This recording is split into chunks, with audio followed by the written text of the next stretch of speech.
আব্দুল কাদের জিলানী রাহমাতুল্লাহি আলাইহির কাছে এক মুরিদ কয়, হুজুর কি পীর সাহেব হইলেন? কয় কি হইছে? কয় একটু আগেই দেখে আসলাম একজন মানুষ আকাশে উঠতেছে। ওস কি কেডা? কয় হিন্দু এক ব্রাহ্মণ আকাশে উঠতেছে। আব্দুল কাদের জিলানী কয় এটা তার মেসমেরিজম, এটা তার সাধনা আর কিছু না, এটা কেরামতি না। কেরামতি আর সাধনা এক নয়, সাধনা কখনো কেরামতির কাছে আসে না। দেখবি? কয় দেখতে চাই। আব্দুল কাদের জিলানী জুতা ছাইরা দিছেন আর জুতারে বলতেছেন তুই আকাশে উড়বি, উইরা ওই ভণ্ডরে ফিটায়া ফিটায়া জমিনে লামাইবি। কি ভাই, জুতা ছাড়ছেন বলে ওই দেখো কেরামতির পাওয়ার আর বন্ডামির পাওয়ার একটু দেখো। বন্ড আকাশে উড়ে আর আব্দুল কাদের জিলানীর জুতায় যায় ফিটাইতে ফিটাইতে জমিনে লামায়। এজন্য অবাক কিছু দেখলে, অবাক কিছু শুনলেই কারোর প্রতি দুর্বল হওয়া যাবে না। আগে বুঝতে হবে সে খাঁটি না ভণ্ড। কেমনে বুঝবো? কয় আলেমের কাছ থেকে জানবো। কার কাছ থেকে জানবো? নিজে নিজে না, আলেমের কাছ থেকে, উলামায়ে কেরামের কাছ থেকে। আলাইকুম বিমুজালাসাতিল উলামা ওয়া ইস্তিমাই কালামিল হুকামা فإن الله تعالى يحيي القلب الميت بنور الحكمة كما يحيي الأرض الميتة بوابل المطر। নবী বলেন শেষ জামানায় ইমানের ডাকাত, বহুরূপী ইমানের ডাকাত তোমার পিছনে পিছনে ঘুরবে। তোমার লেবাস পরে পরে ইমানের ডাকাত তোমার পিছনে ঘুরবে। তোমার আত্মীয় সেজে ইমানের ডাকাত তোমার পিছনে ঘুরবে। কারণ একজন মুমিনের সবচেয়ে বড় দৌলত হলো দৌলতে ইমান। ওই দৌলতে ইমান যদি তোমার বাঁচাইতে হয়, নবী বলেন একা একা হাঁটবা না, নিজেরে পণ্ডিত মনে করবা না। আমার কাছে বাংলা কোরআন শরীফ আছে, আমার কাছে বাংলা হাদিস আছে, আমি কেন ইমাম সাহেবের কাছে যাব, আমি কেন হুজুরের কাছে যাব, এমনটা মনে করে একা একা হাঁটবা না, নিজেরে পণ্ডিত মনে করবা না। নবী বলেন যদি তুমি একা একা হাঁটো, নিজে নিজেই বুঝো, তাহলে ওই ইমানের ডাকাত অল্পতেই তোমাকে পথভ্রষ্ট বানাবে, ছুবল দিবে, ছুবল। আর যখনই দেখবে তোমার সম্পর্ক ইমাম সাহেবের সাথে, সম্পর্ক এলাকার আলিম উলামার সাথে, সম্পর্ক মাদ্রাসার সাথে, সম্পর্ক মুফতি মুহাদ্দিস সাহেবের সাথে, তখনই ডাকাত মনে মনে ভাববে না না ওর কাছে যাওয়া যাবে না, যায় কোনো লাভ হবে না। আমি যা বলবো সাথে সাথে হুজুরকে বলে দিবে, আর হুজুর সাথে সাথে তারে আরেক ফানি ফরা দিয়া দিব। ঠিক না? আমার ফানি ভরা এখানে চলবে না, তখনই আর পারবে না। দেখবেন আমাদের সমাজে যারাই ভিন্ন ভিন্ন মত লইয়া হাজির হয়, ভিন্ন ভিন্ন মত লইয়া, ভিন্ন ভিন্ন নামাজ লইয়া, ভিন্ন ভিন্ন জুম্মা লইয়া, ভিন্ন ভিন্ন জানাজা লইয়া হাজির হয়, এদেরকে যদি খালি আপনি বলেন ভাই আমি এত কিছু বুঝি না, চলো মুফতি সাহেবের কাছে যাই, তখনই কি বলবে শুনবেন? তখনই কব আমার পেটে তো একটা মুসর মারছে, বাথরুম থেকে আসি, কইব আমার একটু সমস্যা আছে, একটু আসি। যেই খালি আপনি বলবেন হুজুরের কাছে চলেন, হাফেজ সাহেবের কাছে চলেন, শাইখুল হাদিস সাহেবের কাছে চলেন, মুফতি সাহেবের কাছে চলেন, তখনই তারে দেখবেন হে জিন হয়ে গেছে, আর তারে খুঁজে পাওয়া যায় না। আর যখনই দেখবো আপনি একা, মাশাআল্লাহ কম বুঝেন না, তখনই সে আপনার সুযোগ নিবে। একটু জবান খুলে জিকির করি, এরপরে সামনের দিকে আগাবো। জরুরি একটা বয়ান আমার সামনে রয়েছে, মনোযোগ কার কার আছে একটু হাত উঠে আল্লাহকে দেখান। আল্লাহ প্রতিটা হাতকে তুমি কবুল করো। লা ইলাহা ইল্লাল্লাহ, লা ইলাহা ইল্লাল্লাহ, লা ইলাহা ইল্লাল্লাহ, লা ইলাহা ইল্লাল্লাহ, জুরে লা ইলাহা ইল্লাল্লাহ, লা ইলাহা ইল্লাল্লাহ,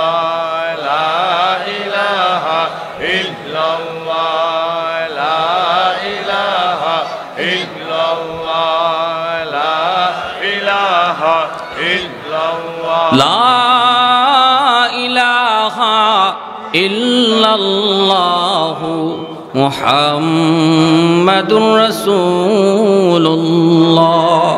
একটু জোরে সুরে বলি সাল্লাল্লাহু আলাইহি ওয়াসাল্লাম। আল্লাহ পাক বলেন বন্ধু আপনি জানায় দিন যারা আমি আল্লাহকে পেতে চায় তারা যেন আপনার অনুসরণ করে, আপনার তাবেদারি করে। যদি ওরা আপনার অনুসরণ করেই জীবনটারে চালায়, তখন আমাকে তালাশ করে বের করা লাগবে না, বরং আমি আল্লাহ তারে তালাশ করে বের করে নিব। প্রসঙ্গ চলছে মহব্বতের। আল্লাহ কথা বলছেন ইত্তেবার। ভালো করে শুনবেন, উলামায়ে কেরাম যারা আছেন তারা বুঝতেছেন, আপনারাও একটু বুঝবেন। কথাটা হলো, বন্ধু তুমি বলে দাও তারা যদি আমি আল্লাহকে ভালোবাসতে চায়, তারা যেন তুমি নবীকে ভালোবাসে। কথাটা এমন হওয়ার কথা ছিল, কিন্তু আল্লাহ পাক এমন বলেন নাই। আল্লাহ বলছেন তারা যেন তোমার অনুসরণ করি, তোমার তাবেদারি করে। কেন এই মহব্বতের প্রসঙ্গ আল্লাহ বাদ দিয়া ইত্তেবায় নিয়ে গেলেন? মুফাসসিরিনে কেরাম তাফসীরের কিতাবের ভিতরে লিখেন, আল্লাহ পাক এই কথা বইলা আমাদেরকে বাঁচাইছেন। যদি আল্লাহ বলতেন আমি আল্লাহকে যদি ভালোবাসতে চাও, আমার বন্ধুকে তোমরা ভালোবাসো, তাহলে আমাদের কোনো উপায় ছিল না, কারণ নবীকে ভালোবাসার মতো কোনো যোগ্যতাই আমাদের নাই। আল্লাহ যেন বুঝাইতে চাইলেন না বন্ধু না, ভালোবাসা আমার বান্দাবান্দির কাম নয়। ওদেরকে বলো তারা যেন তোমার অনুসরণ করে। তোমাকে ভালো যা বাসবো তো আমি আল্লাহ, কারণ তোমাকে ভালোবাসার যোগ্যতা আমি আমার বান্দাবান্দিকে দেই নাই। ভালোবাসা পুরাটা রাখছি আমি আল্লাহ আমার কুদরতি কলিজা। সুবহানাল্লাহ, আর একটু জোরে বলেন না। মহব্বত করবে নবীকে কে? আল্লাহ বলেন ভালোবাসবো তো আমি আল্লাহ ভালোবাসবো শুধু আমি আল্লাহ, কারণ আমার কাছে ভালোবাসা আছে। ও বন্ধু, তোমাকে ভালোবাসার মতো ভালোবাসা বান্দা বান্দির কাছে নাই। সুবহানাল্লাহ। তাদেরকে শুধু তাদেরকে বলো তারা যেন তোমার অনুসরণ করি। তুমি যেভাবে খাও সেভাবে যেন খায়, তুমি যেইভাবে পোশাক পরেছো তারা যেন সেই পোশাকটা পরে, তুমি যেইভাবে চেহারার নমুনা ধরেছো তারা যেন তার চেহারাটাও এই নমুনায় বানায়। তুমি যেভাবে নামাজে পাবন্দি ছিলা তারাও যেন এইভাবে নামাজে পাবন্দি হয়। তুমি যেভাবে পর্দা মাইনা চলছো বন্ধু, বলে দাও তারাও যেন এইভাবে পর্দা মাইনা চলে। তুমি যেইভাবে গান বাজনা থেকে দূরে ছিলা বন্ধু, বলে দাও তারাও যেন তাদের জীবনটারে গান বাজনা থেকে দূরে রাখে। যদি এইভাবে তারা চলতে যাইয়া কিছু ভুল ত্রুটি হয়ে যাবে, আমি আল্লাহ তাদের ভুল ত্রুটিগুলা মাফ কইরা আমার রহমতের কুলে টেনে নিব। আমার পর্যন্ত আসতে পারবে না, আমি আল্লাহকে পাওয়ার জন্য আমার পর্যন্ত আসতে পারবে না। যদি তোমার অনুসরণ কইরা হাঁটা শুরু করে, আমি আগায়া গিয়া কুলে তুইলা নিব। যেইভাবে মা সন্তানকে হাঁটা শিখায়, হাঁটা শিখানোর সময় সন্তান রে মা দূর থেকে সাইরা দেয়, সাইরা দিয়া মা ডাকতে থাকে বাবা আও, বাবা আও। বাচ্চাটা মা পর্যন্ত আসতে পারবে না, মা ভালো করে জানে, বাবা ভালো করে জানে বাচ্চাটা মায়ের পর্যন্ত হেঁটে আসতে পারবে না। এরপরও ডাক দেয়, বাচ্চাটা এক কদম দুই কদম দিয়েই ঠাস করে মাটিতে পড়ে যায়। কয়া ডাক দেয়, আম্মা কয়া ডাক দেয়। তখন দুই কদম দিলে পরি বাবা দৌড় দিয়া, মা দৌড় দিয়ে কুলে তুইলা কয় বাবা এই যে মারে তুমি ধরে ফেলছো, এই যে মারে ধরে ফেলছো, বাবারে ধরে ফেলছো।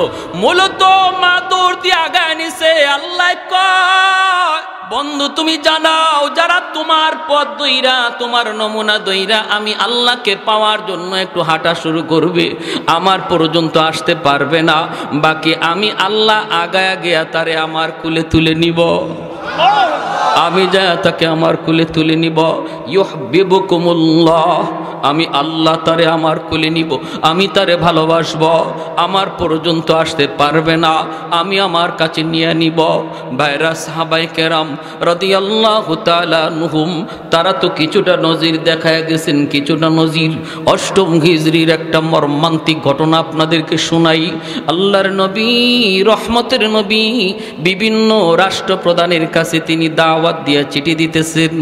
এইভাবে নবী রোম সম্রাটের কাছেও চিঠি লিখলেন, কিন্তু হারিস ইবনে উমাইর রাদিয়াল্লাহু তাআলা আনহু, ওনাকে ওই রোমের সম্রাটের লোকেরা ওনাকে গ্রেফতার করে সম্রাটের দরবারে নিয়ে ওনাকে হত্যা করল।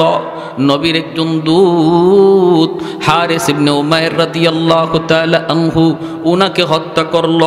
হাতগুলি কেটে দিল, পা কেটে দিল, চোখ উপড়ে ফেলল, চিঠিটা টুকরা টুকরা কইরা নিজের পায়ের তলে ফেলে দিল, অথচ এই চিঠির মধ্যে আমার নবীর নাম লেখা ছিল।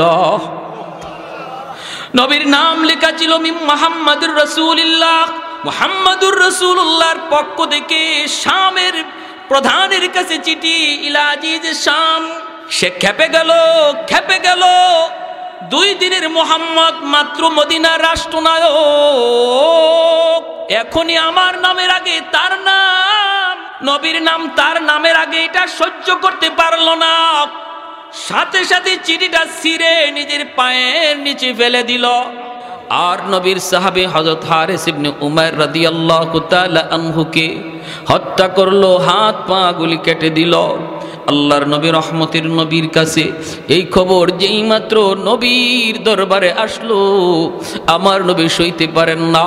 নবীজির চোখ থেকে দর দর করে পানি পড়ে নবী কান্দেন আর বলেন, আমার হারেসের তো কোনো দোষ ছিল না, আমি তো তারে দুধ বানায় পাঠাইছি, দুধের তো কোনো দোষ নাই। অপরাধ যদি করি আমি নবী করছি, আমার হারেসরে কেন মারল? তাও এইভাবে অঙ্গ প্রত্যঙ্গগুলি কাইটা দিল। মায়ার নবী, দয়ার নবী, রহমতের নবী গরম হয়ে গেলেন নবীজি। সাহাবায়ে কেরামের সামনে নবী বায়াত নিলেন, শপথ নিলেন, আমার হারেস হত্যার বিচার না নেওয়া পর্যন্ত, বদলা না নেওয়া পর্যন্ত আমরা কেউ শান্তিতে ঘুমাবো না। কারা কারা প্রস্তুত? সব সাহাবী নবীর হাতে হাত রেখে শপথ নিলেন। জুড়ে বলি আল্লাহু আকবার। তাহলে কি বোঝা যায়? ইসলামে খালি নরম না গরমও আছে? আমার নবী গরম হয়ে গেলেন। আল্লাহ বলেন ইসলাম হলো নরমের জায়গায় নরম, গরমের জায়গায় গরম। ইসলামে শুধু নরম নাই, ইসলামে শুধু গরমও নাই, ইসলামে নরমের জায়গায় নরম, গরমের জায়গায় গরম থাকতে কয়। মুহাম্মাদুর রাসূলুল্লাহ والذين معه أشداء على الكفار رحماء بينهم أشداء على الكفار বইলা আল্লাহ গরম হওয়ার কথা বলছেন, রুহামাউ বাইনাহুম দ্বারা নরম হওয়ার কথা বলছেন। আল্লাহ বলেন তাদের আখলাক হলো, আমার নবীর সাহাবীদের আখলাক হলো ওরা নিজেরা বড় নরম, নিজেরা বড় নরম, নিজেরা কোনো মারামারি নয়, কাটাকাটি নয়। মুসলমানে ভাইয়ে কোনো দ্বন্দ্ব নয়। এক ভাই ভুল বুঝে আরেক ভাই ভুল শুধরায় দিবে, কিন্তু বিতর্ক নয়, ঝগড়া নয়, গালাগালি নয়, মারামারি নয়। মুসলমানের সম্পর্ক হলো ইমানের সম্পর্ক, ইমানের সম্পর্ক হলো রক্তের সম্পর্কের চেয়ে আরো গভীর, ঠিক কিনা? ইমানের সম্পর্ক রক্তের সম্পর্কের চেয়ে আরো গভীর। এজন্যই তো আবু বকর সিদ্দিক সন্তানকে বলেছিলেন বদরের যুদ্ধে, আবু বকর সিদ্দিক রাদিয়াল্লাহু তাআলা আনহু আমার নবীর পক্ষে, আর আবু বকর সিদ্দিক রাদিয়াল্লাহু তাআলা আনহুর সন্তান আবু জাহেলের পক্ষে। বাপ বেটা দুইজন দুই দিকে যুদ্ধ করতে নামছেন। পরবর্তীতে এই সন্তান মুসলমান হয়েছেন। মুসলমান হওয়ার পরে বলতেছেন, আব্বা বদরের ময়দানে আপনি 3 বার আমার তলোয়ারের নিচে পড়ছেন, এরপরও আমি তলোয়ার চালাই নাই। আবু বকর সিদ্দিক বলে, কসকি তুই কয়বার? বলে 3 বার। কেন তুই চালালি না? কারণ আপনি আমার আব্বা, কেমন করে তলোয়ার চালাই? আবু বকর সিদ্দিক বলে, তাহলে শুন বেটা শুন, তোরা যুদ্ধ করস দুনিয়ার কামাইয়ের জন্য, আর আমরা যুদ্ধ করি আল্লাহর সন্তুষ্টির জন্য। আমাদের কাছে আল্লাহর মহব্বত সন্তানের মহব্বতের চেয়ে বেশি। আমি আবু বকর বলতেছি, খোদার কসম 3 বার নয়, যদি 1 বার আমার তলোয়ারের সামনে পড়তি বাবা, আমি 2 টুকরা করে দিতাম। কারণ আমি আমার আল্লাহকে আমার সন্তানের চেয়ে বেশি ভালোবাসি, আমার দ্বীনকে ইসলামকে আমি আমার সন্তানের চেয়ে ভালোবাসি। আমি ইসলাম যতদিন মানবে এই সন্তান ততদিন মানব। ইসলাম মানবে না, সে যদি সন্তান হয় তারে সন্তান মানি না, বাপও হয় বাপ মানি না। ইসলাম মানে না, যদি নেতা হয় নেতা মানি না। আওয়াজ দিয়ে জোরে বলেন। নেতা মানি ততক্ষণ যতক্ষণ ইসলাম মানে, নেত্রী মানে ততক্ষণ যতক্ষণ আল্লাহ রসুল মানে। আমি ততক্ষণ পর্যন্ত দল করি, দল যতক্ষণ ইসলাম মানে। যেদিন দল ইসলাম মানবে না, দল করি না। যেদিন নেতা নেত্রী ইসলাম মানবে না, আমার আল্লাহ রসুল নিয়ে কথা বলবে, নেতা নেত্রী মানি না, এর নাম হলো মুসলমান। প্যারে হাজিরিন, এটা হলো রুল। মাল ইমান ইয়া রাসূলুল্লাহ, ইযা সাররাতকা হাসানাতুকা ওয়া ইযা সাআতকা সাইয়্যাতুকা ফাআনতা মুমিন। নবী রুল বালাই দিলে স্কেল, এই স্কেল দিয়ে তুমি তোমার ইমান মাপো, ইমান আছে না নাই তুমি নিজে বুঝবা। ইসলামের পক্ষে কথা শুনলে যদি তোমার দিলে ভালো লাগে, বুঝবা তোমার ইমান আছে। ইসলামের বিপক্ষে কথা শুনলে যদি মনে কষ্ট লাগে, বুঝবা ইমান আছে। আর ইসলামের বিরুদ্ধে কথা শুনলে যদি তোমার কলিজায় ব্যথা না লাগে, কারণ যে বলছে সে তোমার বাপ, সে তোমার ভাই, সে তোমার বন্ধু, সে তোমার নেতা, সে তোমার নেত্রী, এজন্য তার কথায় তুমি ব্যথা পাইছো না। অথচ কথাটা আমার নবীরে হিট দিয়া কইছে, আমার আল্লাহর হিট দিয়া কইছে, তারপরও তুমি তোমার অন্তরে ব্যথা লাগলো না। বুঝতে হবে কপালে নামাজ পইরা তুমি দাগ ফালাইতে পারো, কিন্তু আমার নবীর স্কেল বলে তোমার ইমান নাই, ইমান না। বছরে বছরে হজ করো, কোনো অসুবিধা নেই। দল বড় না ইসলাম বড়? আওয়াজ আসতে কোন জোরে কোন না কেন? দল বড় না ইসলাম বড়? আমরা কেউ কি কথা বলি, আল্লাহ আমার মরণ যেন যেই দল করি দলের উপরে হয়? কেউ কথা কয় বিএনপির, কেউ কথা বলে আল্লাহ বিএনপি করতে করতে যেন মরি, আল্লাহ আওয়ামী লীগ করতে করতে যেন আওয়ামী লীগ নাম লইতে লইতে যেন মরি। এই কথা কেউ বলে কি? আল্লাহ মরণ যেন আমার ইমানের হালে হয়, ঠিক কিনা? তাহলে বোঝা গেল দল বড় না ইমান বড়? নেতা নেত্রী বলো না ইসলাম বড়? এর নাম হলো ইমান, এর নাম হলো। যদি এই ইমান নিয়ে তুমি যাইতে পারো রে যুবক, ত্রুটি তোমার থাকলেও নবী শাফাতের জন্য রেডি। এতটুকু নির্ভেজাল ইমান নিয়ে যদি যাইতে পারো রে যুবক, আমার নবী তোমার শাফাতের জন্য রেডি। ভেজাল কিছু নিয়ে যায় না। বাইরা বন্ধুরা জন্য বলতেছিলাম, ওই যে হারিস ইবনে উমাইর রাদিয়াল্লাহু তাআলা আনহু, মায়ার নবী খেপে গেলেন। নরম নবী, এত নরম দিলের নবী খেপে গেলেন। নবী খেপে বলতেছেন, সাহাবীরা হাতে হাত রেখে শপথ নাও। সব সাহাবী শপথ নিলেন। আল্লাহ নবী বলতেছেন, শুনেছি ওরা 2 লক্ষ মদিনা আক্রমণের জন্য আসতেছে। আমি 3000 সেনাবাহিনী প্রস্তুত করলাম। 3000-এর মধ্যে নবী বলেন 4 জন সেনাপতির নাম ঘোষণা করব, 3 জনের নাম বলবো, 4র্থ জনের নাম বলবো না।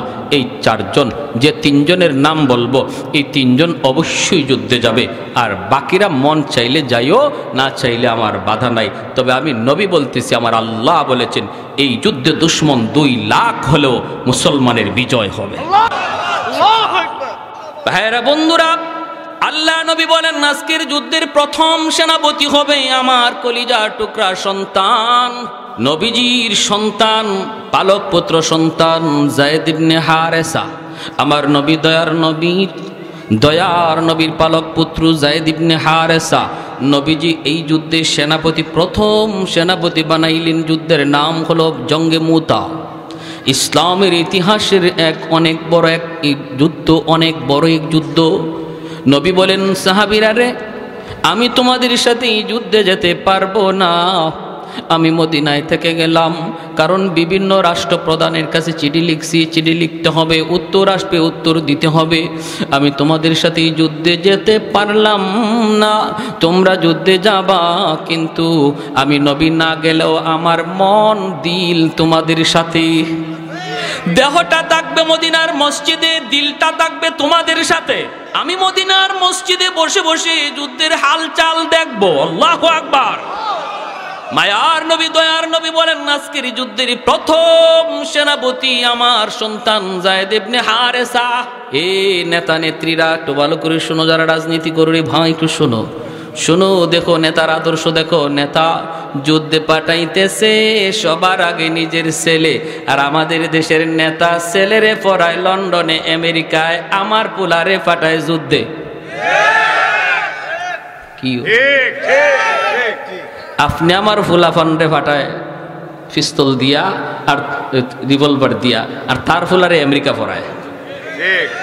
আই রে বুকা, আমরা কেমন বুকা হইছি বুঝেন, কেমন ফাইছে আমরা রে বলদ। মায়ার নবী, দয়ার নবী বলেন আমার পুত্র সর্বপ্রথম সেনাপতি। আল্লাহু আকবার কর। যায়েদ ইবনে হারেসা নবী যুদ্ধে প্রথম সেনাপতি ঘোষণা করলেন। আর নবী বলেন আমার ছেলে যায়েদ শহীদ হলে সেনাপতি হবে জাফর ইবনে আবি তালিব। নবী বলেন জাফর শহীদ হলে সেনাপতি হবে আব্দুল্লাহ ইবনে রাওয়াহা। নবী বলেন সেনাপতি হবে আব্দুল্লাহ ইবনে রাওয়াহা। তিনজন সেনাপতির নাম বললেন। এরপরে নবী বলেন আব্দুল্লাহ শহীদ হলে সেনাপতি হবে চতুর্থ একজন।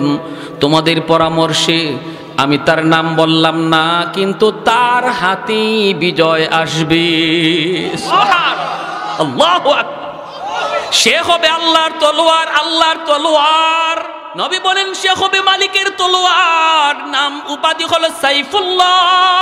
প্রথম তিনজন সেনাপতির নাম নবী ঘোষণা কইরা নবী শহীদ শব্দ লাগায় দিলেন। প্রথম সেনাপতি যায়েদ ইবনে হারেসা, শহীদ হলে জাফর ইবনে আবি তালিব, শহীদ হলে আব্দুল্লাহ ইবনে রাওয়াহা, শহীদ হলে একজন। তাহলে তিনজন শহীদ, তিনজন প্রথম সেনাপতি, তিনজন প্রথম কাতারের সেনাপতির নামের সাথে নবী শহীদ শব্দ যোগ কইরা নবী কদার ইঙ্গিত দিয়ে দিলেন এই তিনজন আজকের যুদ্ধে তারা শহীদ হয়ে যাবে। এমনকি ওই তিনজন তারা নিজেও বুঝে ফেলছেন, নবী আমার পরে যেহেতু আরেকজন সেনাপতির নাম ঘোষণা করেছেন, তাহলে এই যুদ্ধ থেকে আমি জীবিত আইতে পারবো না, এই যুদ্ধে আমি শহীদ হয়ে যাব। আমার পরে নবী আরেকজন সেনাপতির নাম ঘোষণা করেছেন, যার পরে আরেকজন সেনাপতির নাম ঘোষণা করেছেন। তিনি বুঝে গেছেন এই যুদ্ধে তিনি শহীদ হয়ে যাবেন। এরপরে মায়ার নবী, দয়ার নবী বলতেছেন যাও পরিবারের কাছ থেকে বিদায় নিয়ে আসো আমার নবী রহমতের নবী, মায়ার নবীও জানেন আজকের যুদ্ধে তার কলিজার টুকরা সন্তান যায়েদ ইবনে হারেসাকেও নবী চিরদিনের জন্য হারাইবে। যায়েদ ইবনে হারেসা কার কাছ থেকে বিদায় নিবে? কেউ তো নাই, মদিনায় কেউ নাই। যায়েদ ইবনে হারেসার মদিনায় আপন বলতে কেউ নাই, আছেন শুধু আমার মায়ার নবী আর একটা ছেলে, যেই ছেলের নাম হলো উসামা। বয়স হলো মাত্র 13 বৎসর। যায়েদ ইবনে হারেসার বাড়ি তো মক্কা মদিনা নয়, বাড়ি তো হলো ইয়ামেন। অতএব তার আত্মীয় স্বজন মক্কা মদিনায় কেউ ছিল না, বাপ মা কেউ মক্কা মদিনায় না। যায়েদ ইবনে হারেসার বয়স যখন 10 বছর, তখন তিনি ইয়ামেনে মার সাথে নানার বাড়িতে যাইতেছেন। ওই অবস্থায় রাস্তায় ডাকাত দলের হাতে তারা হামলার শিকার হলেন। ডাকাতেরা হামলা করে যা ছিল নিয়ে গেল, আর যায়েদ ইবনে হারেসা ছোট্ট বালকটারও তারা কিডন্যাপ করলো। ওনাকে নিয়ে তারা মক্কার উকাজ নামক বাজারে উঠাইল। তখন মানুষ বেচা কেনা হইতো, উকাজ নামক বাজারে উঠাইল, দাম ধরলো, আর ওই দাম অনুপাতে কিনলেন তাকে আম্মাজান খাদিজাতুল কুবরা রাদিয়াল্লাহু তাআলা আনহা। আম্মাজান খাদিজাতুল কুবরা রাদিয়াল্লাহু তাআলা আনহা যায়েদকে কিনে নিয়ে গেলেন। যায়েদ ইবনে হারেসা আম্মাজানের ঘরে গিয়া তিনি এইবার বুঝলেন যে মানুষের মাঝে মায়া আছে, দয়া আছে, দরদ আছে। এতদিন পর্যন্ত ডাকাতদের হাতে থাকতে তিনি বুঝেন না এই মানুষের দিলে যে মায়া আছে, দরদ আছে। মানুষ দেখলে যায়েদ ভয় পাইতো, ছোট্ট বালক মানুষ দেখলে ভয় পাইতো, মনে করতো মানুষ মানে হিংস্র জানোয়ারের চেয়ে আরো খারাপ। কিন্তু আম্মাজানের ঘরে গিয়ে তিনি শান্তি পাইলেন, মানুষের দরদ মায়া তিনি বুঝলেন। আম্মাজানের সাথে আমার নবীর বিবাহ হলো। এরপরে আম্মাজান যায়েদকে নবীকে হাদিয়া দিয়ে দিলেন। আল্লাহর নবীর কাছে চলে আসলেন যায়েদ ইবনে হারেসা। এখন তো আরো মহামানব দরদি নবীর ঘরে আসলেন, নবীর খেদমত করেন, নবীর গোলাম যায়েদ। আস্তে আস্তে বড় হইতেছেন, নবী মায়া করতেছেন, বড় হইতেছে। এইদিকে ইয়ামেনে তার বাবা তার মা পাগল পাগল, মা শুধু রাস্তায় রাস্তায় যায়েদ যায়েদ কয়া কান্দে, বাবা শুধু দেশ দেশে যায়েদ যায়েদ কয়া ঘোরে। ওই অবস্থায় পাগলের মতো মা বাবা, আর কোনো সন্তান নাই, একমাত্র যায়েদ। মক্কায় কিছু মানুষ ইয়ামান থেকে আসলো হজ করার জন্য।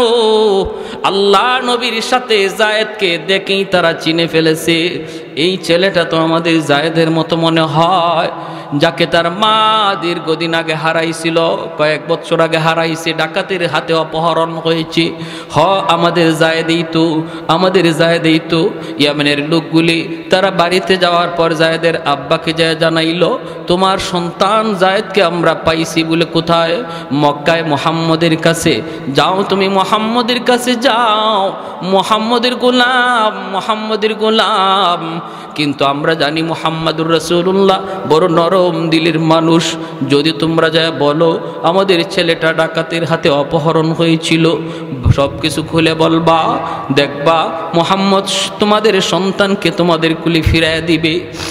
জায়েদের বাবা জায়েদের চাচাকে লইয়া মক্কায় হাজির। আমার নবী, মায়ার নবী, দয়ার নবীর ঘরে হাজির। আল্লাহ নবীর কাছে আইসা পরিচয় দিলেন, আমরা ইয়ামেন থেকে এসেছি। কেন? কই শুনেছি আপনার কাছে একটা ছেলে আছে, আপনার গোলাম, নাম হলো জায়েদ। মায়ার নবী বলেন, জায়েদ তো আমার গোলাম, তো কি হয়েছে কোন? তখনই জায়েদের বাবার চোখ থেকে টলটলায় পানি পড়ে, কারণ যেই বাবার সন্তান হারাইছে সে জানে সন্তান হারানোর ব্যথা কত কষ্টের। যেই মার সন্তান হারাইছে সেই মা জানে সন্তান হারানোর ব্যথা কত কষ্টের। মরে যাওয়াটা এত কষ্ট নয়, হারায়া যাওয়া যত কষ্ট। মরে যাওয়াটা এত কষ্টের নয়, হারায়া যাওয়া যত কষ্টের। কারণ সর্বদা সর্বক্ষণ মার অন্তরে শুধু জ্বালা, হায় রে আমার ছেলেটা, আমার মেয়েটা এখন কোথায় আছে, কোন জায়গায় আছে, কোন অবস্থা আছে, কি করতেছে। ভাইরা বন্ধুরা, জায়েদের আব্বা যখন হাউমাউ করে কান্দা দিছে আর বলতেছে, নবী গো, জায়েদ আমার সন্তান, একমাত্র সন্তান হারাইছি, ডাকাতের হাতে অপহরণ হয়েছিল। এরপরে মা পাগল, আমি বাবা পাগল, এখন শুধু রাস্তায় রাস্তায় ঘুরি।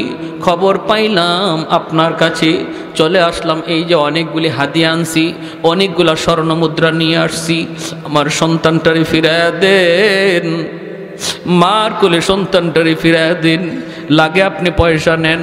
আল্লাহর নবী তখন বলতেছেন, একটু থামুন, পয়সা লাগবে না, পয়সা লাগবে না। নবী বলেন, আমি নবী এতিম, আমি নবী বাবা পাই নাই, বাবার আদর কেমন আমি নবী তা জানি না, আব্বু ডাকে কত মজা আমি নবী জানি না, অতএব আমাকে পয়সা দেওয়া লাগবে না, আপনি একটু অপেক্ষা করুন। নবী ডাক দিলেন পাশের রুমে, জায়েদ এইদিকে আসো। জায়েদ ইবনে হারেসা তিনি আসলেন। ঘরে ঢুকেই তিনি দেখেন দুইটা মানুষ বসা। চেহারাটার দিকে তাকাইয়ে চিনে ফেললেন, জায়েদ আমার হারানো বাবা। বাবাও চিনে ফেলেছে হারানো সন্তান জায়েদ। দৌড় দিয়া বাবা সন্তানের বুকে জড়ায় ধরে কান্দে। ছেলে বাবাকে ধরে কান্দে, বাবা ছেলেকে জড়ায় ধরে কান্দে। ভাইরে, কারো চুকে এমন নাই যে ওই সময় কেউ কাঁদে নাই। নবী কাঁদতেছেন, জায়েদের চাচা কাঁদতেছে, বাবা কান্দে, ছেলে কান্দে। আল্লাহর নবী, রহমতের নবী তখন বলতেছেন, জায়েদ তুমি চিনছো ওনারা কারা? জায়েদ কই, নবী গো চিনে ফেলেছি, আমার আব্বা, আমার চাচা। আল্লাহর নবী বলেন, জায়েদ তোমার আব্বু আসছে তোমাকে নিয়ে যাওয়ার জন্য, তোমার মা তোমার জন্য পাগল পাড়া হয়ে রাস্তায় রাস্তায় ঘুরে, তুমি চলে যাও বাবার সাথে। ও জায়েদ, যদি বাবার সাথে যেতে চাও, মায়ের কাছে ফিরত যাইতে চাও, যেতে পারবা। আর যদি আমি নবীর কাছে থাকতে চাও, আমি তোমাকে দূরে সরায়া দিব না। আমি নবীর কাছে যদি থাকতে চাও, আমি তোমাকে আগলে রাখবো। যদি বাপ মার কাছে যাইতে চাও, যেতে পারো। অপশন দুটোটা আল্লাহর নবী দিয়া দিলেন। এইবার জায়েদ ইবনে হারেসা সিদ্ধান্ত নিবেন, বাপ মার কাছে যাবেন না, নবীর কাছে থাকবেন। মাথাটা নিচের দিকে দিয়া দিছেন। জায়েদের বাবা তাকায় তাকায় কাঁদতেছে। কিছুক্ষণ বাবার দিকে তাকায় মাথাটা নিচু করে ফেললেন। এরপরে আমার দয়ার নবীর চেহারার দিকে তাকাইছেন, আর চোখ ফিরান না। কান্না শুরু করছে আর বলতেছে, নবী গো, আজ থেকে 10 বছর আগে আমি হারাইছি, বাবা হারাইছি, মা হারাইছি। ডাকাতদের হাতে থাকতে আমি বুঝতাম না মানুষ এত মায়াশীল হয়, মানুষের দিলে এত দরদ, এত মায়া। কিন্তু আপনার কাছে আসার পর আমি মার আদর বাবার আদর দুনো আদর আপনার কাছে পাইছি। আমার বাবার আদর মায়ের আদর দুটোটা পাইছি গো নবী। অতএব আমি যায়েদ সিদ্ধান্ত নিয়েছি বাকি জীবন আমি আপনার কদমে থাকতে চাই। আমি আপনার কদমে থাকতে চাই, আপনার কাছে থাকতে চাই। আল্লাহ নবীর সাথে সাথে যায়েদকে বুকে জড়ায় নিলেন, কারণ আমার নবীর মনের ইচ্ছাও ছিল এটা। নবী বুকে জড়ায় নিলেন আর বলতেছেন চলো। কয়া নবী টান দিয়া মসজিদ ঘর থেকে বের হইয়া এক দৌড়ে নবী সাফা পাহাড়ের উপরে এসে উঠলেন। ওইটা নবী আরবের মানুষকে, মক্কার মানুষকে নাইকে বলেন, এরে মক্কার মানুষ দেখো, শুনো শুনো, এতদিন পর্যন্ত তোমরা জানতা যায়েদ আমার গোলাম, আজ তোমাদেরকে সাক্ষী রেখে বললাম যায়েদ আজকে থেকে আজাদ। এতদিন পর্যন্ত তোমরা জানতা যায়েদ আমার গোলাম, আজ থেকে যায়েদ শুধু গোলাম নয়, যেই যায়েদ মা পাইয়া বাবা পাইয়াও বাপ মার কাছে যায় না, আমি নবীর কাছে থাকে, আজ থেকে যায়েদ হলো আমার সন্তান। আর একটু জোরে সুবহানাল্লাহ। कौनैन मुख्तार खुदा तुमको बनाया, उम्मत का निगाहबान खुदा तुमको बनाया, तकबीर में कलमा में नमाजों में यज़ा में है नाम इलाही से मिला नाम मुहम्मद, है नाम इलाही से मिला नाम मुहम्मद। महबूब ने कहा सल्ले अला नाम मुहम्मद, आको की जिया दिल की जिला नाम मुहम्मद, आको की जिया दिल की जिला नाम मुहम्मद। फरमाती ही आदम को मुझे खुल्द तरी में लकहा हुआ तू बाब मिला नाम मुहम्मद, लकहा हुआ तू बाब मिला नाम मुहम्मद। একটু জোরে সুরে আল্লাহু আকবার।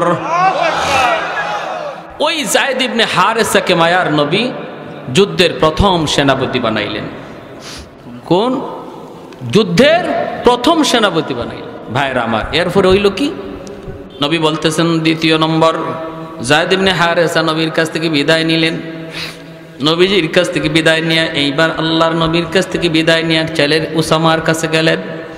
যায়া উসামার কাছে যায়া বলতেছেন, 13 বৎসরের বালক উসামা ডাক দেয়া বলতেছেন, বাবা এই দুনিয়ায় তুমি ছাড়া আর নবী ছাড়া কেউ নাই, নবীর কাছ থেকে বিদায় নিয়েছি, বাবা তুমি বাবাকে বিদায় দাও। 13 বছরের বালকের কাছ থেকে তিনি বিদায় নিতেছেন। উসামা কাঁদতেছেন আর বাবা বলতেছে, বাবারে যদি কোনোদিন বাবার কথা ইয়াদ হয়, শামের রাস্তার আশেপাশে বাবার কবর খুঁজে নিও। সাহাবায়ে কেরাম কিভাবে নিজের কবরগুলা কোথায় বানাইছেন, 1.5 লক্ষ সাহাবী বিদায় খোঁজের বাসন, অথচ 10,000 সাহাবীর লাশ, 10,000 সাহাবীর কবর মক্কা মদিনায় পাওয়া যায়। 1 লক্ষের উপরে সাহাবায়ে কেরামের কবর নিজের দেশে নাই, পৃথিবীর দিক দিগন্তে পড়ে আছে। ভাইরা বন্ধুরা, ছেলেকে বাবা বলতেছে, বাবা ছোট্ট ছেলেকে বলতেছে, বাবা কোনোদিন যদি বাবার কথা ইয়াদ হয়, শামের রাস্তার আশেপাশে বাবার কবর খুঁজে নিও, কারণ বাবা জানে এই যুদ্ধ থেকে বাবা জীবিত ফিরবে না, কারণ নামের শেষে নবী শহীদ শব্দ লাগায় দিছে। জাফর ইবনে আবি তালিব বিদায় নিতে বাড়িতে গেলেন, যায় দেখেন বিবি কোরআন তিলাওয়াত করেন। ছোট্ট 2টা বালক, মোহাম্মদ আব্দুল্লাহ 4 বছর 6 বছরের 2টা বালক মার পাশে বসে বসে নিরিবিলি মার কোরআন তেলাওয়াত শুনতেছে। জাফর ইবনে আবি তালিব পাশে যায় দাঁড়ায় বলতেছে, বিবি গো একটু সময়ের জন্য কোরআন তেলাওয়াত বন্ধ করো গো বিবি। বিবি বন্ধ করছে। এরপরে তিনি বলেন, বিবি নবী আমাকে আজকের যুদ্ধের 2 নম্বর সেনাপতি ঘোষণা করেছেন, বিবি গো বিদায় দাও, হয়তো আর কোনোদিন দেখা হবে না, আল্লাহর তৈরি জান্নাতে তোমার সাথে আল্লাহ সাক্ষাৎ করাবে। ও বিবি আমি শহীদ হয়ে গেলে আমার 2টা এতিম বাচ্চারে লালন পালন কইরো, আমার দুইটি এতিম বাচ্চা তোমার আমানতে দিয়ে গেলাম, তাদের লালন পালন কইর। তখনই বিবি বুঝে গেছে। বিবি কয়, স্বামী গ, যুদ্ধে যাইতেছো যাও, কিন্তু আমি নবীর জবানে শুনেছি যুদ্ধে যাওয়ার আগে দোয়া করলে আল্লাহর দরবারে দোয়া কবুল হয়। আমি একটু দোয়া করব, তুমি শুধু আমার সাথে আমিন আমিন বলবা। জাফর ইবনে আবি তালিব বলে, ঠিক আছে, তুমি মুনাজাত করো। বিবি হাত উঠাইছেন মুনাজাতের জন্য। প্রথম নম্বর দোয়াটাই করছেন, আল্লাহ আজকের যুদ্ধে তুমি মুসলমানদের বিজয় দান করিও। জাফর ইবনে আবি তালিব বলেন আমিন। বিবি সাহেব দোয়া করে স্বামী আমিন বলে। সুবহানাল্লাহ, জোরে কোন। এ মুসলমানের ঘর কিভাবে সাজাইবা একটু খেয়াল করো রে যুবক। ও মুসলমান, ঘরটা কেমন করে সাজাইবা একটু খেয়াল করো। আজকে স্বামী নামাজ পড়ে, স্ত্রী নামাজ পড়ে না। আজকে বাবা নামাজ পড়ে, সন্তান নামাজ পড়ে না, এমন আসেনি না নাই? জোরে কর না। না, দেখো আমার নবীর যুগের ইতিহাস দেখো। বিবি যদি ফজরের সময় আগে উঠছে, স্বামীকে আগে তারপরে ঘুম থেকে জাগাইছে। স্বামী যদি আগে উঠছে, বিবিকে ঘুম থেকে জাগাইছে। বাবা যদি উঠছে, সন্তানকে ঘুম থেকে জাগাইছে। কিন্তু আজকে আমরা কি, আমি আমাকে বাঁচার জন্য পাগল, কিন্তু সন্তানের ফিকির নাই, পরিবারের ফিকির নাই। আল্লাহ বলে, কু আনফুসাকুম ওয়া আহলিকুম নারা, নিজে শুধু নয় পরিবারকেও বাঁচাও। 2 নম্বর দোয়া করে, মালিক এই যুদ্ধে দুশ্মন হাজারেরও নয়, লক্ষের উপরে, মুসলমান সংখ্যায় কম, তুমি মুসলমানের মনোবল বাড়ায় দিও। জাফর ইবনে আবি তালিব বলেন আমিন। 3 নাম্বার দোয়া করতেছি, বিবি আল্লাহ আমার ছোট 2টা বাচ্চা, আল্লাহ আমার ছোট 2টা বাচ্চা, এই বাচ্চার মুখের দিকে তাকাইয়া আল্লাহ আমার স্বামীরে তার বাচ্চাদের কাছে তুমি জীবিত ফিরিয়ে দিও। সাথে সাথে জাফর ইবনে আবি তালিব আমিন বলা দূরের কথা, হাতটা নামায়া ফেলছেন। তলোয়ারের বাট দিয়ে বিবির হাতটা আস্তে করে নামায়া দিতেছেন। বিবি গো, হাতটা নামাওয়ার মুনাজাত লাগবে না, তোমার 3টা দোয়ার 2টা দোয়া আল্লাহর কাছে কবুল হবে, 3 নাম্বার দোয়া কোনোদিন কবুল হবে না। কারণ আমার মায়ার নবী জবান দিয়ে আমার পরে আরেকজন সেনাপতির নাম বলেছেন, আমার পরে আরেকজন সেনাপতির নাম নবী ঘোষণা করেছেন। এতেই বোঝা যায় এই যুদ্ধে আমি আর জীবিত ফিরব না। যেই যুদ্ধে সেনাপতি জীবিত ফিরে, এই যুদ্ধে দ্বিতীয় সেনাপতির নাম নবী নেয় না। ভাইরা বন্ধুরা, এই বইলা জাফর আর কথা বাড়াইলেন না, বিবির কাছ থেকে বিদায় নিয়ে বের হয়ে যাবেন। এমনি 4 বছরের বাচ্চাটা আব্দুল্লাহ বাবার হাতে ধরছে, বাবার জামা ধরে কয়, আব্বু সামনে ঈদ আসতেছে, বন্ধু বান্ধবদের অনেকেরই দেখলাম তাদের বাবা মা নতুন কাপড় কিনে দিছে, আব্বু তুমি বুঝি বাজারে যাইতেছো আমাদের জন্য ঈদের কাপড় কিনবা? জাফর আকাশের দিকে মুখটা উঠাইয়া চোখের পানিটা মুছে বাচ্চারে বুঝাইতে দেন না, জবাব দিলেন না, শুধু এতটুকু বুঝলেন, মালিক আমার অবুঝ বাচ্চাটার তুমি বুঝতিও, আমার ভাষায় কোনো বুঝ নাই। এই বলে চলে গেলেন। 3 নাম্বার সেনাপতি আব্দুল্লাহ ইবনে রাওয়াহা মাত্র বিয়ে করেছেন, নতুন বিবির সাথে এখনো বাসর ঘর হয় নাই। ওই অবস্থায় ডাক এসেছে মদিনা থেকে, মদিনার মসজিদে নববী থেকে। যাইয়ে খবর পেলেন 3 নাম্বার সেনাপতি। আবার তারপরে আরেকজন সেনাপতিও নবী বলেছেন, আব্দুল্লাহ ইবনে রাওয়াহা, তিনিও বুঝলেন এই যুদ্ধে তিনি শহীদ, জীবিত ফিরবেন না। অথচ বিয়ে করেছেন, নতুন বিবির চেহারাটা পর্যন্ত এখনো দেখেন নাই। ঘোড়ার পিঠে সওয়ার এ যুবক, দিলটা নরম করে কিছু কথাগুলি শুনো। আজকে তোমার কারণে আমার কারণে যে ইসলামের ক্ষতি হয়ে যায়, কিয়ামতের ময়দানে এই সাহাবীদের সামনে কেমন করে মুখ দেখাইবা? তাদের সামনে কেমন করে মুখ দেখাইবা? ঘোড়ার পিঠে সওয়ার হইয়া আব্দুল্লাহ ইবনে রাওয়াহা দরজার পাশে যাইয়া ঘরে না ঢুইকা আওয়াজ দিতেছেন, বিবি আজকের যুদ্ধে তোমার স্বামী 3 নম্বর সেনাপতি, বিবি গো অনুমতি দাও, যুদ্ধে যাবার অনুমতি দাও। বিবি বলতেছে, স্বামী গো একটা বারের জন্য তুমি শুধু আন্দরের ভিতরে আসো, আমি তোমার চেহারাটা এক নজর দেখব, যেন কিয়ামতের ময়দানে চেহারা দেখা স্বামীকে চিনতে পারি। আব্দুল্লাহ ইবনে রাওয়াহা কয়, না গো বিবি না, আমি ভিতরে ঢুকবো না। দেখেন পর্দা কতটুকু, বিবি তো ওই সময় ঘর থেকে বের হইলেই তিনি দেখতে পারতেন স্বামীরে, কিন্তু পর্দা লঙ্ঘন হবে বিদায় আন্দুরির ভিতর থেকে বের হয় নাই। আমার এই এলাকার মা বোনের একটু দিলটা নরম করে কথাগুলি শোনো, কথাগুলি শুনো। নবীর যুগের মহিলাদের ভিতরে পর্দার কি পরিমাণ গুরুত্ব ছিল। আব্দুল্লাহ ইবনে রাওয়াহা কই, না না, আমি ঘরে ঢুকবো না গো বিবি, তোমার চেহারা যদি আমি দেখি, আমি শুনেছি তুমি মদিনার সবচেয়ে সুন্দরী নারী, আরবের ভিতরে তুমি অনেক সুন্দরী, তোমার চেহারাটা যদি আমি দেখি, যুদ্ধের ময়দানে তোমার মায়াবী চেহারা আমার চোখের সামনে ভেসে উঠতে পারে, যদি চেহারা ভেসে উঠে যুদ্ধ করতে আমার ব্যাঘাত ঘটবে না গো বিবি, আমি দেখতে পারলাম না। কিয়ামতের ময়দানে আল্লাহ তোমার আমার পরিচয় করা দিব, জান্নাতে পরিচয় হবে পরিচয়। এই বইলে তিনি রওনা দিয়ে দিলেন, বাইরা যুদ্ধে চলে গেলেন। তিনজন সেনাপতি, এইদিকে আমার নবী মসজিদে নববীতে, মায়ার নবী তিনি তো মসজিদে নববীতে বসে যুদ্ধের হালচাল দেখতেছেন। টিভির পর্দার মতো আল্লাহ যুদ্ধের চিত্রটা নবীর সামনে তুলে ধরেছেন। জোরে কোন সুবহানাল্লাহ। নবী কান্দেন আর বলেন, আমার যায়েদ ইবনে হারেসা শহীদ হয়ে গেছে, আমার যায়েদ শহীদ হয়ে গেছে। সেনাপতি জাফর ইবনে আবি তালিব, জাফর ইবনে আবি তালিব, নবী বলেন আমার জাফর শহীদ হয়ে গেছে। দুশমন তার ডান হাত কেটে ফেলেছে, বাম হাতে পতাকা ধরে রাখছেন, বাম হাতটাও দুশমন কেটে ফেলেছে। এরপরও তিনি পতাকা ফালান না, দুনো হাতের বাজু দিয়ে এইভাবে পতাকা ধরে রাখছেন। 3 নম্বর সেনাপতি আব্দুল্লাহ ইবনে রাওয়াহা তিনি আসছেন, জোর করেন পতাকা তিনি ছাড়েন না, অথচ যান নাই, পতাকা এমন ধরছেন ছাড়েন না।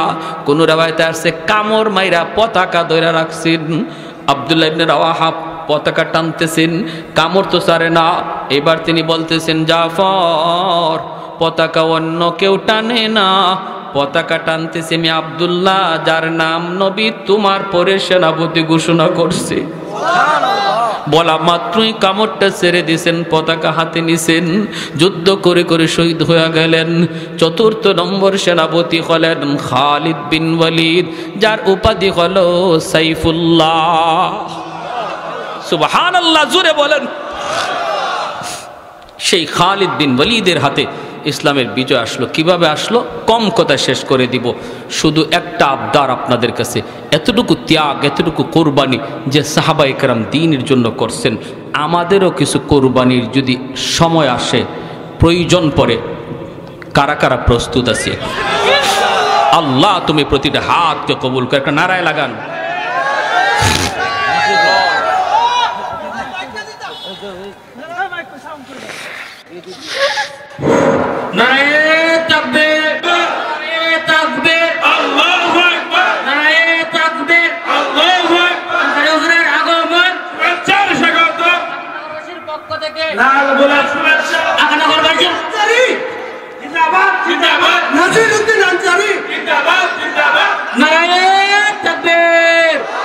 আলহামদুলিল্লাহ। আমার ভাইরা ভালো করে শুনেন, আমি বলতেছি শুনেন, ভালো করে শুনেন। ইসলামের জন্য, দ্বীনের জন্য সাহাবায়ে কেরামের যে কোরবানির ইতিহাস আমরা শুনলাম, দিলের মধ্যে চোট লাগছে না লাগছে না? ভাইরা আমার, আজ আমাদের কারো অবহেলার কারণে যদি ইসলামের কোনো ক্ষতি হয়, সে জাফর ইবনে আবি তালিব, আব্দুল্লাহ ইবনে রাওয়াহা, হারেস, যায়েদ ইবনে হারেসার সামনে কিয়ামতের ময়দানে আমাকে জবাব দেওয়া লাগবে। ঠিক কিনা? জোরে বলেন। জবাব দেওয়া লাগবে। উলামায়ে কেরাম কখনো খামোখাই রাগ করে না, গুসা করে না। উলামায়ে কেরাম কখনো অযথাই ময়দানে নামে না।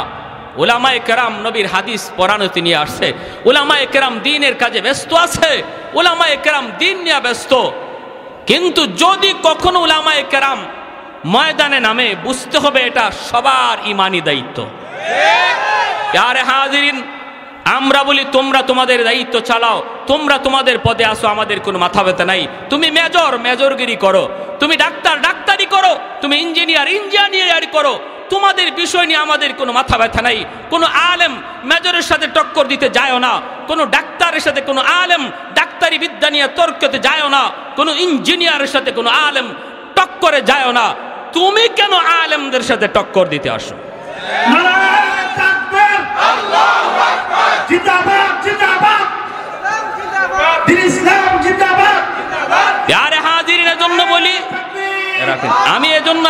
আপনাদেরকে বলি, আমাদের সর্বদা এই ব্যাপারে সজাগ থাকতে হবে, সজাগ থাকতে হবে।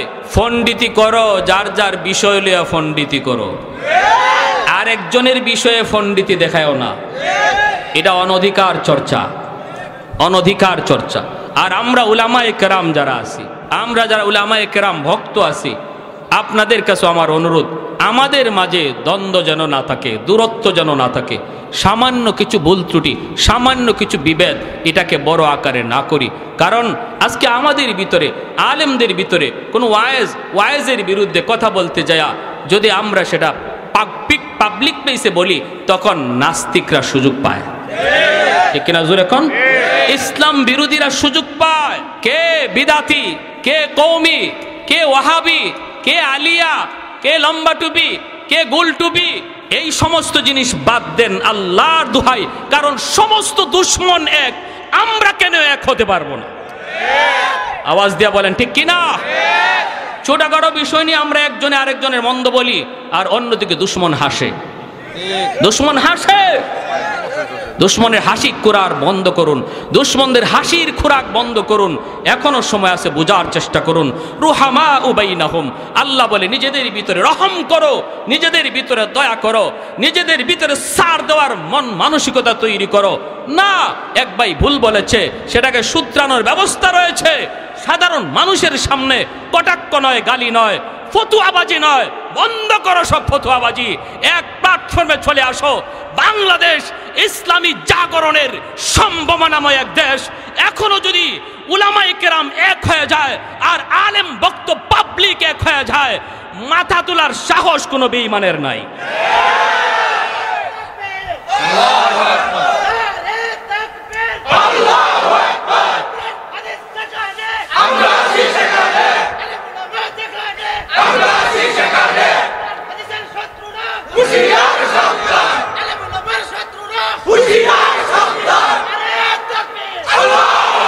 মাশাআল্লাহ, আমার ভাইয়েরা, বন্ধুরা, এই মসজিদের জন্য আমি আপনাদের কাছে একটু কুরবানি, এরপরে ঘটনাটা শেষ করে মোনাজাত দিয়ে দিব ইনশাআল্লাহ। মসজিদের জন্য কিছু চাওয়া হয়েছে, আল্লাহর ঘর মসজিদের জন্য। আর হবে না এখন, বলেন মসজিদের জন্য কি কি কি কি লাগবে এটা কোন?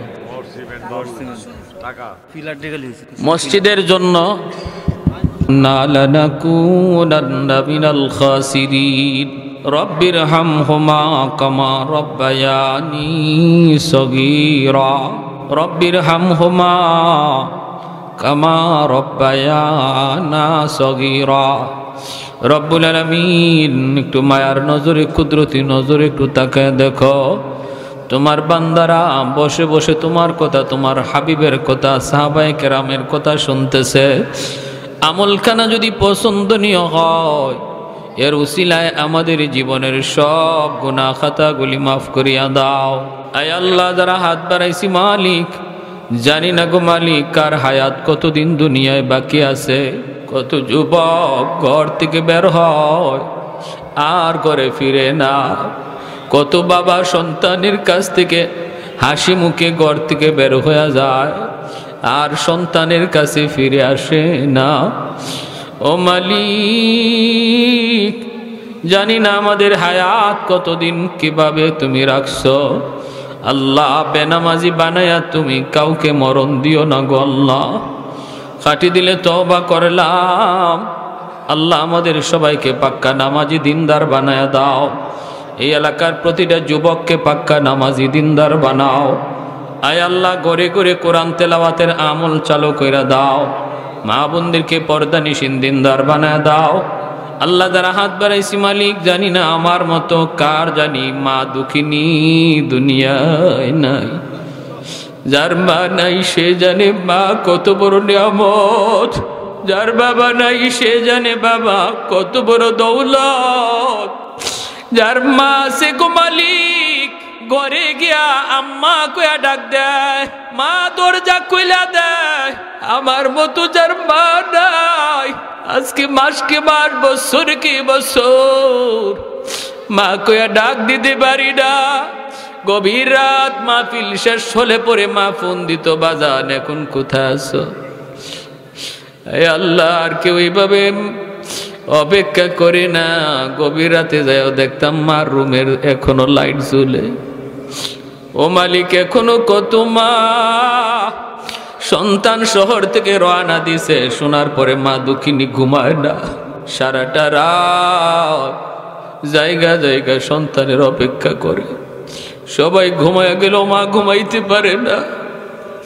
এমনও মা যারা হারাইছে গো আল্লাহ, কবরে আযাব দিও না, আযাব দিও না মারে, তুমি কবরে মাইরো না।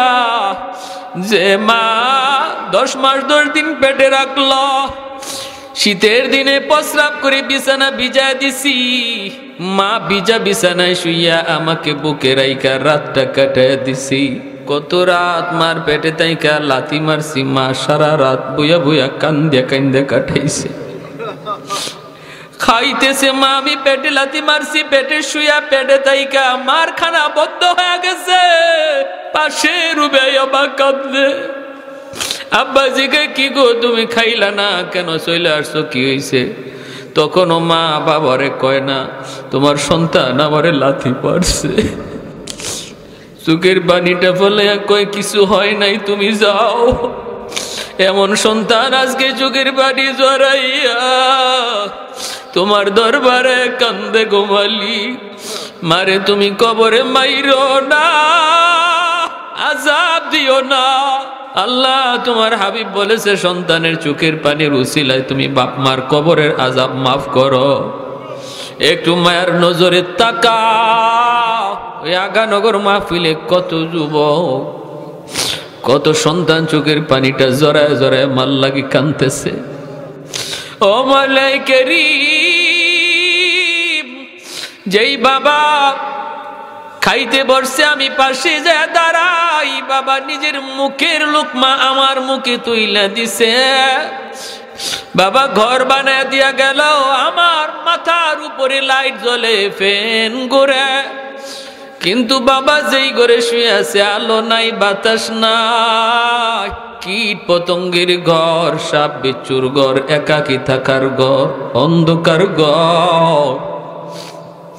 আল্লাহ বাবা মার কবরে তুমি জান্নাতি আলো বাতাসের ব্যবস্থা করে দিও। ও মালিক, বাপ মার জন্য আমাদেরকে দুনিয়াতে কান্দাও, আমাদের আম্মা আব্বারে কবরে কান্দাইও না, আম্মা আব্বারে কবরে কান্দাই। কত সন্তান মার কবরে পার দিয়ে চইলা যায়, একটু মার কথা ইয়াদ করে না। বাবার কবরে পাশ দিয়ে চইলা যায়, ছেলেটা চইলা যায়, একটু ইয়াদ করে না। বাপ মা কবরে শুয়ে শুয়ে কষ্ট পায়। আল্লাহ মেহেরবানি করে, মেহেরবানি করে বাপ মার কথা বেশি বেশি ইয়াদ করার তৌফিক দাও। আল্লাহ নামাজে নামাজের বাইরে সর্ব জায়গায় আমাদের জবানে আল্লাহ তোমার শিখানো দোয়া জারি করে দিও। রব্বির হামহুমা কামা রাব্বায়ানি সগীরা।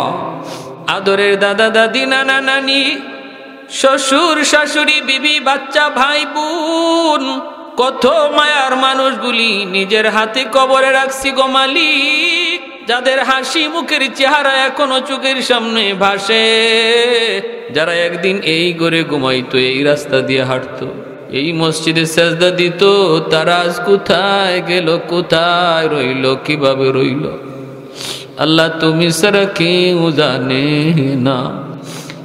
আমরাও যারা আজকে এই রাস্তায় একদিন হাঁটি, আগামীকাল আর একজন হাঁটবে, আমি শুয়ে থাকবো কবরে। এই মরণের কথাটা আমাদের বেশি বেশি ইয়াদ করার তৌফিক দিও। আমার মসজিদের পাশে যুবক সারাটা রাত, ঈদের রাত টেইলারি কাজ করলো, টেপ বাজলো, টেপের গান বাজলো, ফজরের সময় গিয়া সবাই দরজা ধাক্কায়, দরজা খুলে না, ধাক্কায় ধাক্কায় দরজা ভাঙলো, শাটার ভাঙ্গা দেখে টেপের গান এখনো চলে, যুবক দুনিয়ায় নাই। ও মালিকের জন্য আমার যুবক ভাইদের অন্তরে মরণের ভয় ঢুকাও, তোমার মহব্বত ঢুকাও, দুনিয়ার নাপাক ভালোবাসা অন্তর থেকে মুছে দাও। আয় আল্লাহ, নাপাক পচা গান্দা ভালোবাসা থেকে অন্তরকে মুক্ত করো, অন্তরটারে তোমার ভালোবাসায় পরিপূর্ণ করে দাও। আয় আল্লাহ, এই এলাকার যত মুমিন মুমিনা ডাইনে বামে সামনে পিছনে কবরের সাহিত্য। এই মাহফিলের খাতিরে প্রত্যেকের কবরকে জান্নাতের বাগিচা বানায় দাও। এই মাহফিলখানাকে কবুল করো। প্রতি বৎসর যেন তা করতে পারে। আল্লাহ সব ধরনের বাধা বিপত্তি কুদরতি হাতে তুমি দূর করো। আয় আল্লাহ যুবকগুলিকে মাহফিলের দিকে আগায় আসার তৌফিক দান করো। এর উসিলায় তাদেরকে ইসলামের সৈনিক বানাও। আয় আল্লাহ আম্মা আব্বা যাদের জীবিত হায়াতে বরকত দাও। বিবি বাচ্চা ভাই বেড়াদরে হায়াতে বরকত দাও।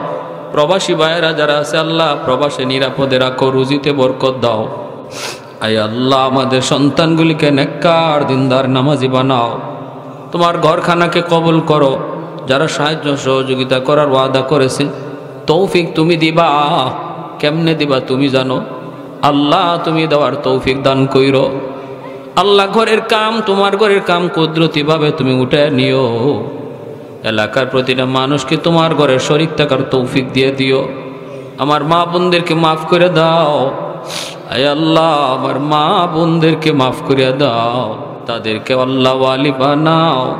কারণ মায়ের আব্দুল কাদের জিলানির মা, তারা তো নবীর মা, ওলি আল্লাহদের মা। এলাকার প্রতিটা মাকে ওলি আল্লাহর মা বানাও। আয় মাওলা ঘরে ঘরে হাফেজে কোরআন আলেমে দ্বীন কবুল করে নাও। গান বাজনা থেকে এলাকার মানুষকে হেফাজত করো। আল্লাহ গান বাজনার প্রতি যুবকদের অন্তরে ঘৃণা জন্মায়া দাও, ঘৃণা জন্মায়া দাও। নেক কাজের প্রতি আগ্রহ বাড়ায়া দাও। আল্লাহ যারা সাহায্য করছে, দান করছে, প্রত্যেকের রুজির মধ্যে বরকত দিয়ে দাও। অসুস্থ যারা আছে আল্লাহ তুমি সুস্থতার নিয়ামত দিও। আমাদেরকে যাবতীয় অসুস্থতা থেকে হেফাজত করো। আল্লাহ যাবতীয় অসুস্থতা থেকে হেফাজত করো। আল্লাহ কে কোন উদ্দেশ্য নিয়ে এখানে হাত উঠাইছে আল্লাহ তুমি দিলের হালত জানো। আল্লাহ যার যার দিলের দিকে তাকাইয়া প্রত্যেকের নেক নিয়তকে কবুল করো। যার যার সমস্যাকে সমাধান করো, মুশকিলাতগুলি আসান করো। আল্লাহ অনেক ঘরে বাবা সন্তান লইয়া বিপদে আছে, অনেক স্বামী স্ত্রী নিয়ে বিপদে আছে। আল্লাহ প্রতিটা ঘরে তুমি শান্তির বাতাস বইয়ে দাও, অশান্তি দূর করে দাও। সাল্লাল্লাহু তাআলা আলা খাইরি খালকিহি মুহাম্মদ ওয়া আলা আলিহি ওয়া আসহাবিহি আজমাইন। আমিন বিরহমাতিকা ইয়া আরহামার রাহিমিন।